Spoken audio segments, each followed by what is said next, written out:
Básicamente yo lo que presentaría de manera muy general es una reflexión sobre tres grandes áreas, que son los temas de cómo podemos fortalecer los procesos de gestión o de administración de estos flujos migratorios en nuestras fronteras a raíz de algunas propuestas de política públicas que se han planteado tanto por Estados Unidos, México y las últimas iniciativas para Centroamérica. En segundo lugar, ver, cuáles son algunos de los impactos que ha generado estos flujos migratorios en esta frontera y finalmente, como centros de investigación, tanto públicos como privados, que tenemos un sentido de responsabilidad y de fortalecer el bien común, es que alternativas podemos brindar, en este caso, a nuestros migrantes y con ello que finalmente podamos ofrecer alternativas para disminuir, en este caso, precisamente la propia vulnerabilidad, la propia discriminación y que podamos ofrecer en el ámbito de las competencias, ya sea en universidades públicas o universidades privadas,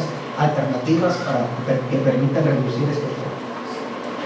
Sin duda alguna, estamos en un entorno muy complejo de problemática donde están involucradas grandes temas: migración, inseguridad, violencia, crimen organizado, terrorismo. La gran pregunta es cómo todas esas dimensiones las podemos gestionar, administrar, para que no tengan o para que no generen efectos negativos en los temas que estamos abordando. Desafortunadamente, en el año 2001 sucedió una situación a nivel internacional que fueron los atentados terroristas, que eso marcó o fortaleció, en este caso, las dinámicas, sobre todo en la frontera norte. ¿Con qué objetivo? Con el objetivo de fortalecer la seguridad, ¿sí? Le hace que se evitara disminuir, que se evitaran acciones terroristas en esta frontera o a nivel internacional, pero sobre todo en esta región. Pero paralelamente la idea era, a raíz de la presión de la comunidad, digamos, transfronteriza de negocios, que ese fortalecimiento de la seguridad no disminuyera la agilidad del cruce de personas, mercancías y autos a través de esta frontera. En otras palabras, si en el 2001 aquí en esta frontera teníamos cerca de 15 cruces fronterizos, en una frontera que habitualmente cruza cerca de 70,000 personas en ambos lados en un solo día, el planteamiento era que esos flujos no se disminuyeran. Por lo tanto, mi tesis es que del 2001 al 2019, este equilibrio de alguna manera se ha dado. El problema es que ese equilibrio no necesariamente ha sido tal para disminuir el tráfico de drogas, sobre todo de México, Centroamérica, hacia Estados Unidos. Al contrario, se ha incrementado, y que en materia de tráfico de inmigrantes se ha dado ciertos controles importantes que en ese caso sí ha funcionado. Por lo tanto, en el tema de terrorismo, igualmente sí hemos tenido algunos efectos importantes. En otras palabras, la construcción de la frontera del siglo XXI, la frontera del futuro, que habla de fortalecer en este caso los esquemas de seguridad, pero que no disminuyen la actividad transfronteriza, se ha logrado parcialmente, y esto generó una serie de beneficios importantes. En ese contexto, otro tema que me parece importante es ¿qué va a pasar con las caravanas? De manera muy introductoria. Mi argumento es que desafortunadamente estos flujos irregulares siempre han existido, sobre todo de comunidades centroamericanas, de guatemaltecos y salvadoreños en los últimos 15 o 20 años, y que esos flujos en mayor parte de los casos han ido a Estados Unidos por acciones naturales. En las caravanas, desde mi punto de vista, es un fenómeno muy mediatizado, es un fenómeno que desafortunadamente genera una serie de impactos negativos, sobre todo en parte de la frontera sur. Aquí el colega va a profundizar seguramente al respecto, y en el caso de frontera norte las dinámicas han sido muy distintas. Y simplemente hay un indicador: si se esperaban originalmente cerca entre 7,000, 8,000, 20,000 migrantes que llegaran a Tijuana, simplemente los últimos datos que tenemos de las personas que han sido sujetas de una audiencia en Estados Unidos no pasan más allá de 1,500 personas. Por lo tanto, el gran tema es ¿por qué está sucediendo esto? Y esto ha sucedido por una situación. Por eso mi argumento central es que las caravanas en el corto plazo no van a aumentar. ¿Por qué?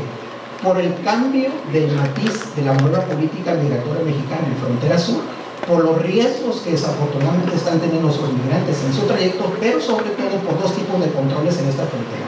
El control burocrático desde el punto de vista del proceso de toma de decisiones de Estados Unidos, pero también el control fronterizo en términos de vallas, rejas, migrantes, etc. Bien, ¿Cuál es mi tesis principal que les quiero compartir de una manera muy introductoria?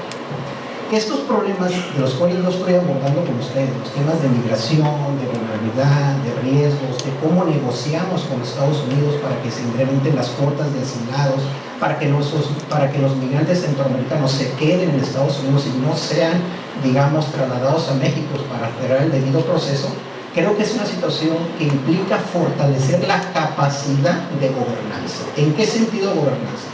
Capacidad de cómo yo negocio mejor las cosas.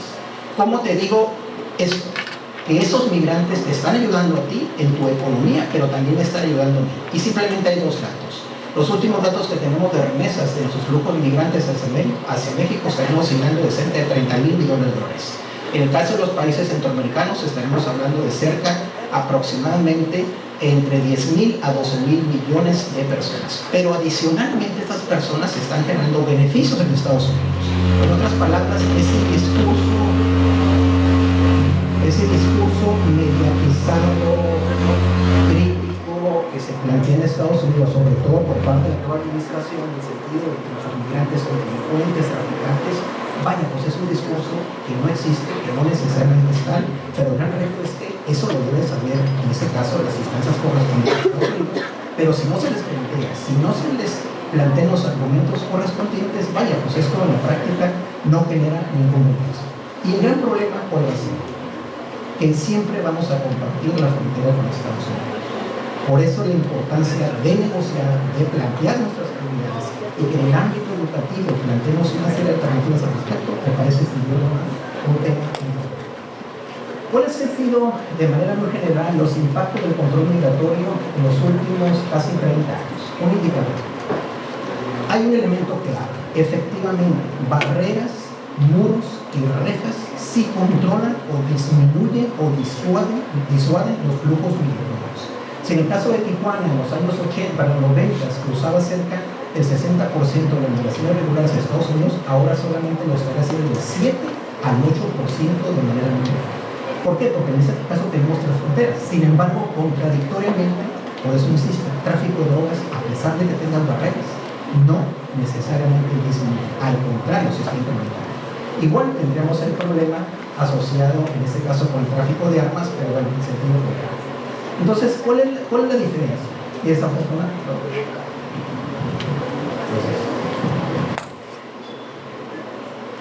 ¿cuál es la diferencia en los 90? En los 90 teníamos un escaso control, ¿sí?, fronterizo. ¿Por qué? Porque apenas iniciaban los flujos. Ahora es un mayor control. Que teníamos menor vigilancia de autoridades tanto de migración como antidrogas. Ahora tenemos mucho mayor tecnología, mucho mayor, incluso en ocasiones están volando aquí los aeropuertos, perdón, aquí los helicópteros, y desafortunadamente ahora tenemos una mucho más demanda que cruza a través de esta frontera en cerca, sobre todo de cocaína, heroína y metanfetaminas. Y es un problema que tiene que ver con el fármaco. Y aquí hay un tema también importante de diferencia con Estados Unidos. ¿Qué está planteando Estados Unidos al respecto?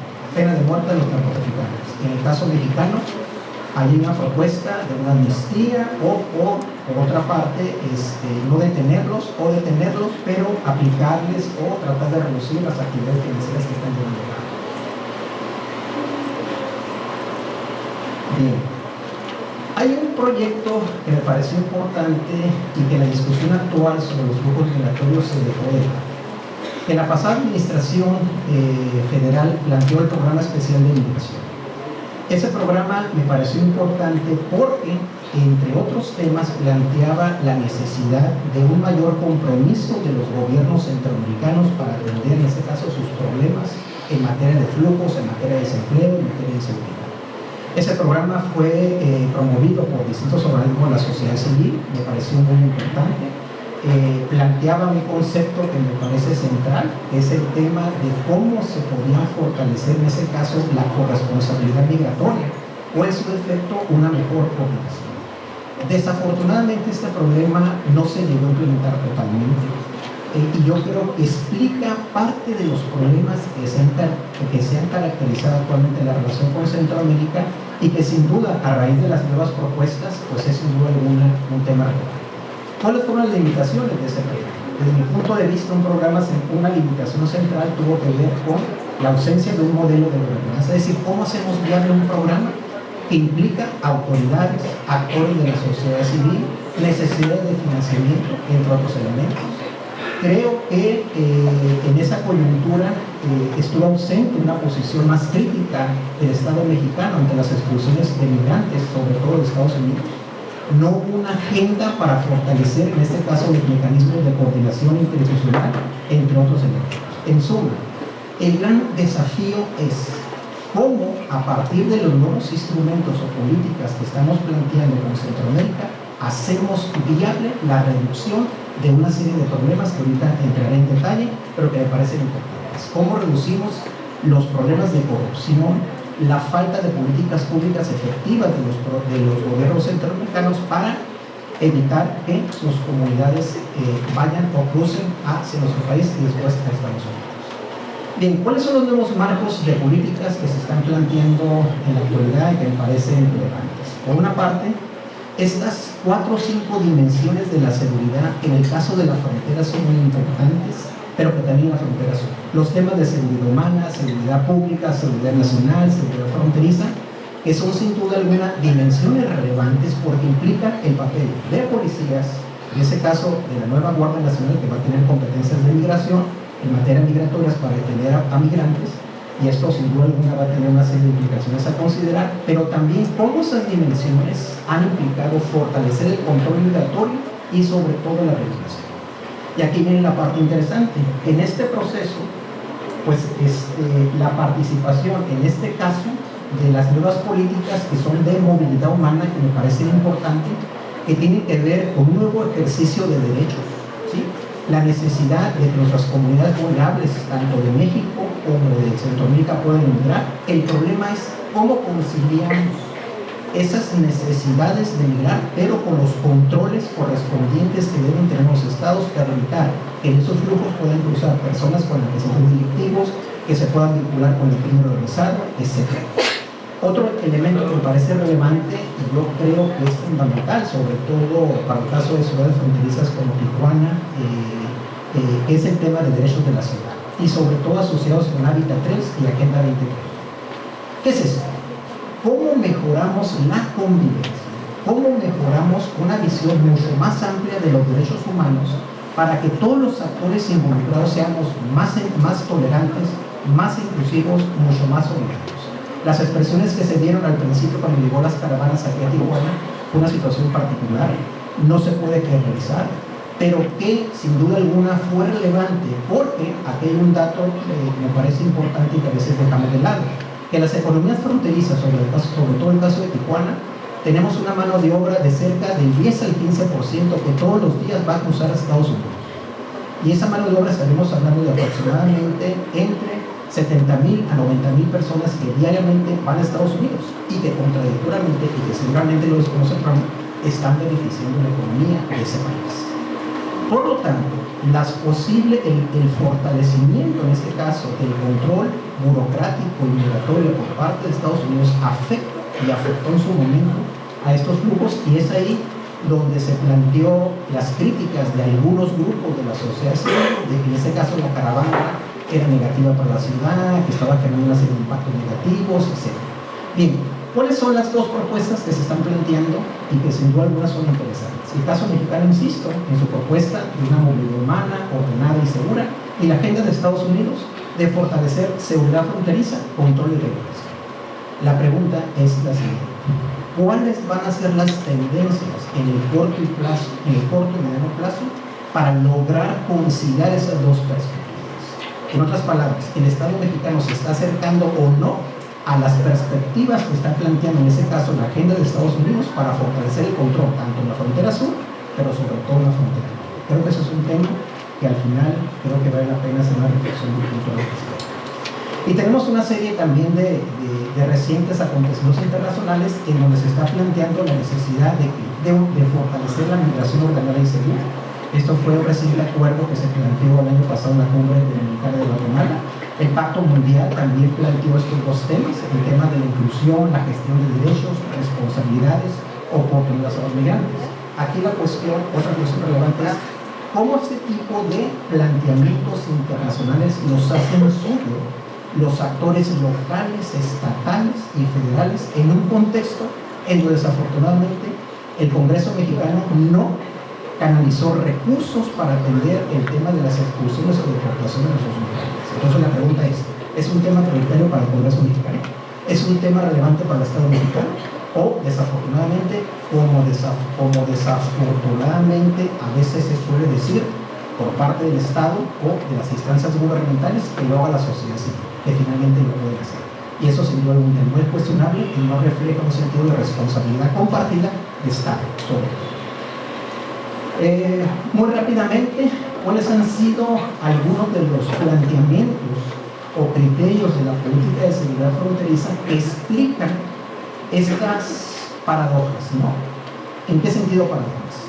Ya estás fortaleciendo el control migratorio, pero no el tráfico de drogas, ni tampoco el tráfico de armas, ¿sí?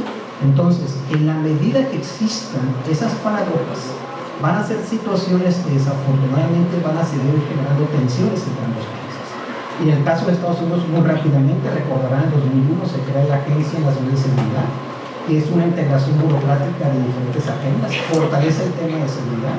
De 2006 a 2008 se definen otras prioridades estratégicas, sobre todo Iniciativa Mérida. Se plantea un tema que sigue estando presente, que es la Ley de Comunidades Seguras. ¿Qué implica? Que desafortunadamente en un gobierno demócrata como el de Obama se expulsaron a cerca de 3 millones de connacionales a nuestros países. Y esa ley nuevamente la planteó un gobierno republicano, en este caso Trump. Esa ley está suspendida y es una ley que tarde o temprano se puede volver a implementar. ¿Por qué? Porque el planteamiento de Washington es que yo requiero que tu autoridades locales y estatales me apoyes en los esfuerzos de detención y expulsión de los migrantes. Entonces, el planteamiento ¿cuál es? Que si esa ley se llega a, porque ahorita está suspendida por las ciudades santuarias, es una ley que puede generar en los próximos años expulsiones masivas que no se han dado desafortunadamente. De 2008 a 2010 se han dado una serie de avances en donde se ha tratado de equilibrar lo que yo les comentaba, pues el avance de la frontera del siglo XXI, fortalecer seguridad, pero que eso no disminuye los flujos de seguridad. Y de los 2 años del presidente Trump, sin duda alguna, lo novedoso fue el fortalecimiento de la política de control, todo el debate que hemos visto, pero que contradictoriamente los flujos de alguna manera, si bien no están en las cantidades de cerca de 300,000 a 400,000 migrantes irregulares que cruzaban antes hacia Estados Unidos, hoy actualmente lo estarían haciendo en números aproximadamente entre 80 y 100,000 personas según datos del Ministerio de la Frontera. Bien, ¿cuáles son los elementos, en este caso, que nos plantea la nueva política migratoria mexicana? Uno, la protección de los derechos humanos, que sin duda alguna es un discurso por parte de la nueva administración. Otro elemento que no estaba presente, y sobre todo recordarán que con anterioridad mencioné lo del Programa Especial de Migración de la pasada administración, el planteamiento era promover el desarrollo económico y social de los países de Centroamérica. Y por otra parte, el argumento o la iniciativa de un registro ordenado de los migrantes que ingresan en su territorio. Entonces aquí el gran reto es cómo conciliamos el primer principio que tiene que ver en este caso de la protección de los derechos humanos y por otra parte el registro ordenado y todo lo que ello implica. Desafortunadamente en las últimas semanas hemos visto ciertas acciones en las cuales no necesariamente ese principio se ha logrado conciliar, y eso sin duda alguna ha sido criticado por algunos medios de comunicación, pero sobre todo por lo mismo de la sociedad civil. De esa perspectiva el desafío es, ¿lo concilio o no lo concilio? ¿Y cuáles son las implicaciones en materia? ¿Y cuáles son algunos impactos que hemos visto en esta nueva política? Uno, lo que les comentaba, el aumento de los flujos migratorios en Centroamérica, el relativo control en la frontera sur, una mayor polarización social en frontera sur, pero sobre todo también en frontera norte, que afortunadamente no se puede generalizar al conjunto de nuestras sociedades fronterizas, porque afortunadamente hay expresiones de mayor inclusión, de tolerancia, de respeto, entre otros. Aumento de riesgos en los flujos migratorios, sobre todo porque desafortunadamente la actividad delictiva de bandas, sobre todo en la región de Tamaulipas y Veracruz, es un tema que es una realidad. Lo que les estaba insistiendo, un mayor control migratorio y burocrático de Estados Unidos, un mayor control fronterizo de este país, y desafortunadamente la falta de presupuesto de algunas dependencias federales, porque desafortunadamente el fondo migratorio desapareció, y es ahí donde surge la duda. ¿Es prioridad para el Estado mexicano y para nuestros congresistas el tema de los migrantes, o es un tema simplemente mediático desde el punto de vista del respeto, el derecho a migrar, respeto, la importancia de los derechos humanos, pero cuando no se ve traducido en presupuesto, para pues sin duda alguna es un tema importante. Bien, ya para ir cerrando esta presentación, algunos elementos de la propuesta del Plan de Desarrollo Integral promovido por la CEPAL hace un par de semanas, bueno, la semana anterior. Me parece muy importante insistir en el desarrollo económico, en el tema del bienestar social, en la sostenibilidad ambiental, en la relevancia de una gestión integral del ciclo migratorio, en donde están presentes un poco lo que les he comentado, el tema de la seguridad humana, derechos, medios de vida, seguridad central de las personas. Y aquí también se plantean una serie de iniciativas, cómo fortalecemos el bienestar social para la igualdad, que implica, con todo ello, ¿cuál es el objetivo? De que nuestros connacionales centroamericanos no migren hacia Estados Unidos y a México. Pero hay un gran problema de fondo. ¿Cuál es el problema de fondo? Que desafortunadamente nuestros migrantes centroamericanos no se quieren quedar en México y no se quieren quedar en Centroamérica por los problemas de inseguridad, de corrupción, falta de empleo, y por lo tanto los efectos que puedan tener esas propuestas para reducir el ciclo migratorio, desde mi perspectiva, van a ser propuestas que, si son viables, van a ser del mediano y largo plazo. Y ahorita les voy a comentar por qué. Me parece igualmente relevante la innovación para el desarrollo. Creo que ese es un tema importante. Ahorita vamos a empezar con él, cuando hablemos de las iniciativas locales para fortalecer. Y aquí es el tema central. ¿Cuál es la viabilidad desde el punto de vista de la gestión y política pública del programa Centro? Desafortunadamente, en los últimos 20 años hemos canalizado a México, o por ayudas internacionales, recursos muy importantes. ¿Y cuál ha sido el impacto? Desafortunadamente, en esos países tenemos experiencias de corrupción, de escasa transparencia, de rendición de cuentas, en que desafortunadamente los recursos se han perdido y no han generado ningún impacto. Desafortunadamente, en esos países tenemos deficiencias en materia de corrupción, de escasa transparencia, de rendición, que también existen limitadas capacidades de gestión de políticas. ¿Para qué? ¿Cómo voy a promover el empleo? ¿Cómo voy a promover empleos de la micro y pequeña empresa? Es decir, ¿cómo voy a implementar todo esto que se está planteando? Entonces, ¿eso qué implica? Conocimiento, implica capacidades, implica generar políticas públicas viables. En otras palabras, hacer las cosas. El problema es que esto desafortunadamente no se lleva a la práctica, y sobre todo por esas limitaciones. Y les paso un antecedente reciente. Estados Unidos en los últimos 3 años tiene ese plan, que se llama el Plan de la Alianza para la Prosperidad del Triángulo Norte. Es un plan en el cual se han canalizado en los últimos 3 años cerca de $8,000 millones. Y la pregunta es, ¿cuál ha sido el impacto de esos pocos o muchos recursos para disminuir la migración? Ha sido un problema. Y el planteamiento de Trump fue muy fuerte. Hace 3 meses le dijo, si no reducen el tráfico de los migrantes, les voy a quitar la ayuda. ¿Por qué? Y la pregunta es, ¿dónde quedó esa ayuda? Se lo dejo a su conciencia. Por lo tanto, el gran reto que representan ese tipo de programas me parecen importantes, necesarios, relevantes. El problema es cómo logramos que sean viables. Y sobre todo, si van a reducir la migración. Mi argumento es que no lo van a reducir. ¿Por qué? Porque son flujos de redes sociales, son flujos que responden a demandas económicas por las disparidades salariales que existen en Centroamérica y México con Estados Unidos.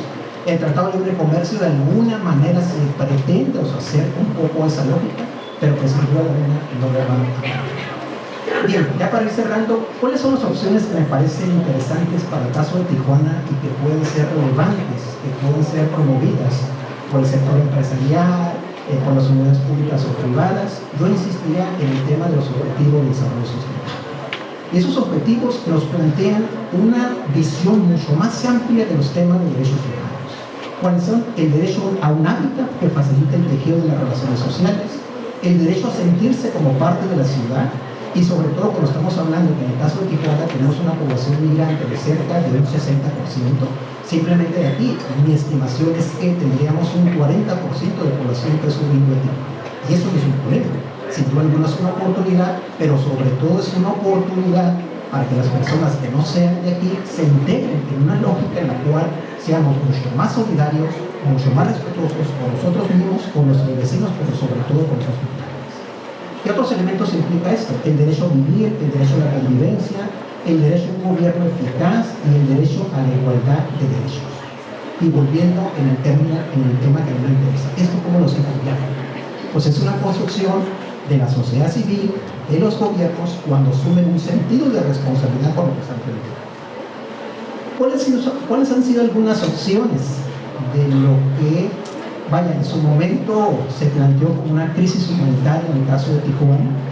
Yo creo que fue una situación asociada al contexto social del problema, de una crisis, violencia, el tema que se da en Centroamérica, desafortunadamente, que implica fortalecer una política integral de gestión fronteriza, cómo fortalecemos los mecanismos de facilitación y coordinación con las instancias correspondientes. El tercero, cómo avanzamos efectivamente a facilitar la movilidad humana en donde estamos integrando derechos humanos, desarrollo local, desarrollo comunitario, cohesión social, es decir, toda una perspectiva de desarrollo que sin duda alguna es importante. ¿Por qué? Porque el desarrollo te da opciones de empleo, opciones de oportunidad para todos los actores involucrados y sobre todo para los migrantes. En ese sentido vemos la experiencia que tenían los haitianos. Y la pregunta es, ¿por qué en el caso de los haitianos sí se lograron integrar con la sociedad? ¿Y por qué los hondureños no necesariamente se han integrado en esta sociedad, en la sociedad tijuanense? Creo que ahí tiene que ver con las características y con el tipo de gente. Por lo tanto, el gran reto es cómo las situaciones de vulnerabilidad en el caso de la migración generan alternativas, opciones proactivas, pero sobre todo vinculadas a ver otras alternativas de desarrollo. ¿Y cuáles son esas? Uno, pues manejar, y lo cual existen algunas alternativas. En el Colegio de la Frontera Norte, por ejemplo, tenemos cerca de 3 o 4 estudiantes de los maestros de migración que están trabajando sobre alternativas de reinserción social. Igualmente es importante visualizar opciones educativas y laborales. Otro tema que me parece relevante y sobre todo a través de la pequeña, micro y mediana empresa con una perspectiva de género. Pero la pregunta es, ¿esto qué no va a hacer? Recientemente, seguramente ustedes se enteraron, la Organización Internacional de Migraciones pretende posicionarse en Tijuana con una agenda muy integral sobre estos temas de generar empleo. A mí me parece muy importante, porque sin duda alguna, en este contexto de que las migraciones van a seguir en el caso de Tijuana, es muy importante, obviamente, la respuesta del Estado mexicano, pero también la respuesta que den los organismos internacionales, le hace ACNUR, le hace la OIM, le hace la propia CEPAL, pero la pregunta es, ¿cuáles van a ser las propuestas que en este caso va a estar haciendo el Estado mexicano o, en este caso, los municipios o el Estado para generar ese tipo de alternativas?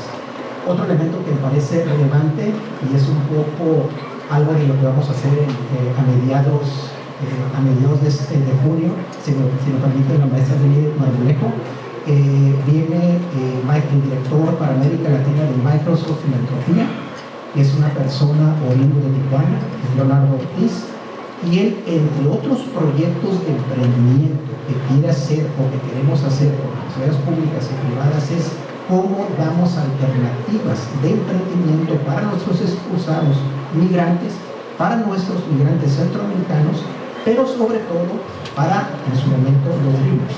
En otras palabras, el tema de emprendimiento vinculado a las ciencias computacionales y sobre todo de habilidades para generar distintas opciones laborales es el presente y futuro. ¿Por qué?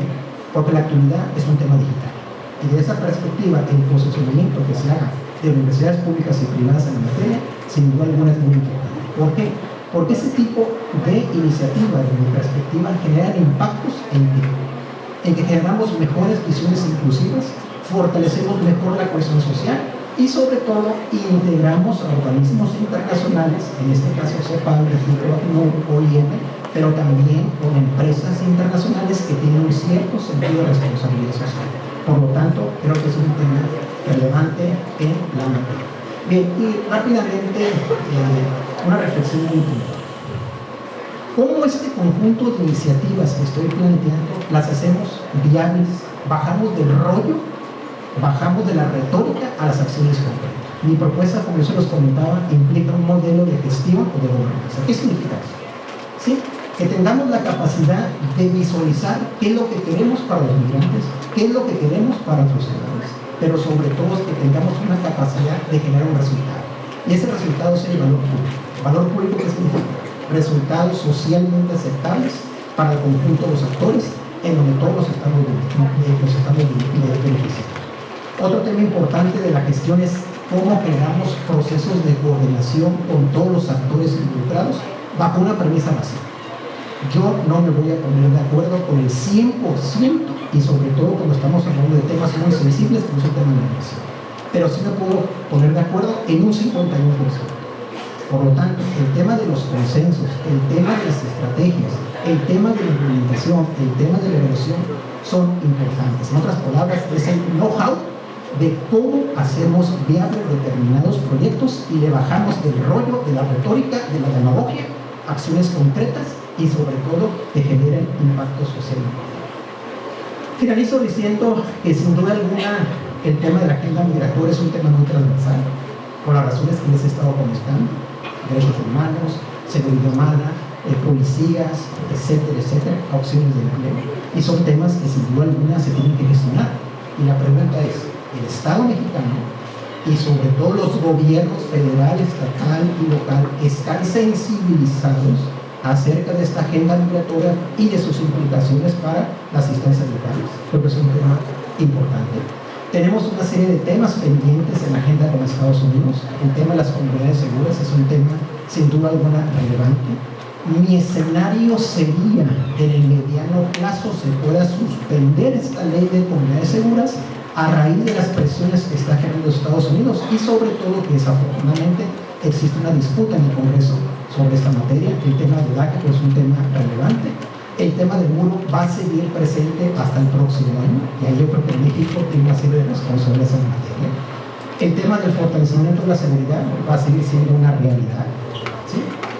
Sobre todo en marco del contexto electoral. Los consulados creo que deben de seguir teniendo un papel muy relevante en un marco de reflexiones presupuestarias y sobre todo con el dato que les comentaba al principio, que para bien tenemos remesas muy importantes superando incluso a ingresos por turismo e ingresos petroleros. Por lo tanto, el tema de los migrantes es un tema sin duda alguna de responsabilidad social, de responsabilidad económica, pero sobre todo de responsabilidad con las personas que